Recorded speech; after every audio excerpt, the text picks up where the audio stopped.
Assalamualaikum warahmatullahi wabarakatuh. Perkenalkan, saya Muhammad Hatta Rahim, NIM 1905210015. Saya mahasiswa program Pasca Sarjana Ilmu Perairan, Fakultas Perikanan dan Ilmu Kelautan, Universitas Samratulangi, Manado. Dalam kesempatan kali ini, saya akan mempresentasikan tugas mata kuliah Kesehatan Ekosistem Perairan dengan tema pencemaran lingkungan di perairan laut akibat tumpahan minyak di laut.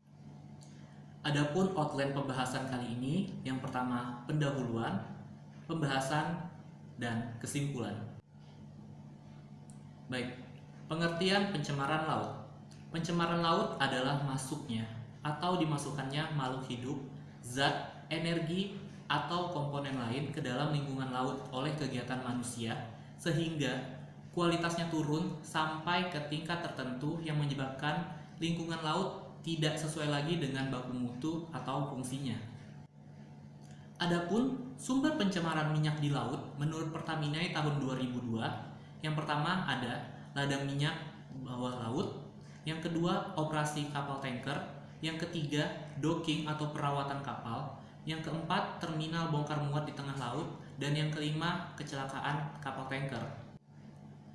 Berikut ini adalah tahapan kegiatan industri minyak dan gas di tengah laut yang memiliki potensi mengakibatkan pencemaran lingkungan di laut.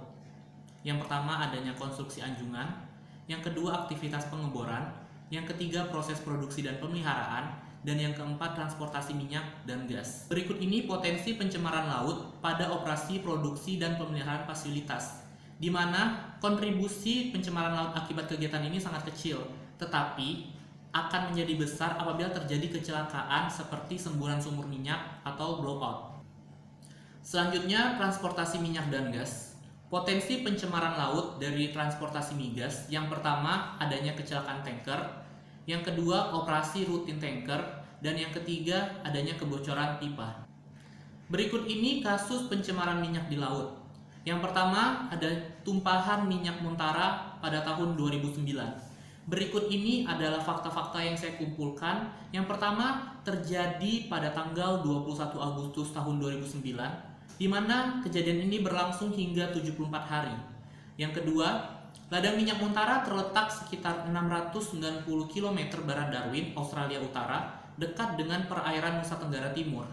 Dan yang ketiga, menumpahkan sekitar 500.000 liter minyak mentah per hari. Dan yang keempat, telah mencemari sekitar 90.000 km persegi wilayah perairan Laut Timor. Dan yang terakhir, hingga saat ini belum ada kejelasan penanganan, baik untuk pemulihan kondisi alam maupun warga sekitar yang terdampak dari pencemaran laut ini. Selanjutnya, kejadian tumpahan minyak di Teluk Balikpapan pada tahun 2018. Adapun fakta yang saya kumpulkan dari berbagai sumber, yang pertama, tumpahan minyak ini berasal dari pipa Pertamina yang putus di kedalaman 20 meter dari permukaan laut. Yang kedua, pipa tersebut menjalar dari Lawe-Lawe, Kabupaten Penajam Pasir Utara menuju ke Balikpapan. Yang ketiga, Pertamina menyatakan adanya tekanan ekstrim sehingga menyebabkan pipa tersebut putus. Yang keempat, kejadian minyak tumpah ini menyebabkan 5 orang meninggal dunia. Dan yang terakhir, minyak tumpah di Teluk Balikpapan mencapai 69,3 meter kubik atau 400 barrel. Adapun pengaruh pencemaran minyak terhadap ekosistem laut, yang pertama, air laut menjadi hitam karena komponen minyak tidak terlarut.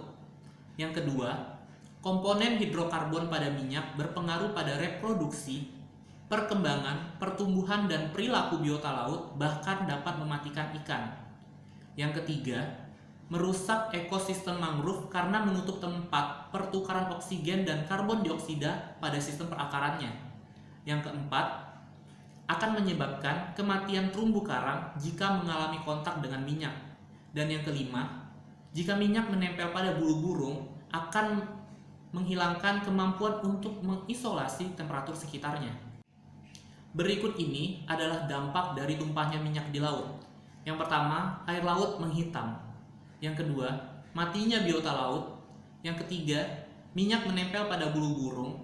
Dan yang terakhir, merusak ekosistem mangrove. Berikut ini cara menanggulangi apabila terjadi tumpahan minyak di laut. Yang pertama, ada in situ burning. Yang kedua, ada oil boom, yang ketiga ada absorben, dan yang terakhir ada dispersan kimiawi. Berikut ini in situ burning, di mana melakukan pembakaran minyak pada permukaan air sehingga mampu mengatasi kesulitan pemompaan minyak dari permukaan laut. Cara ini membutuhkan ketersediaan boom atau pembatas untuk membatasi minyak yang akan dibakar. Berikut ini adalah gambar bagaimana proses in situ burning. Selanjutnya, oil boom, di mana penyisihan minyak secara mekanis melalui dua tahap, yaitu melokalisir tumpahan dengan menggunakan booms dan melakukan pemindahan minyak ke dalam wadah. Berikut ini adalah proses dari oil boom. Selanjutnya ada absorben, di mana dengan menggunakan sorben yang dapat menyisihkan minyak melalui mekanisme absorpsi, di mana penempelan minyak pada permukaan sorben yang disebar. Ada 3 jenis sorben, yaitu organik alami, contohnya kapas, jerami, rumput, dan serbuk gergaji. Berikut ini adalah proses dari absorben.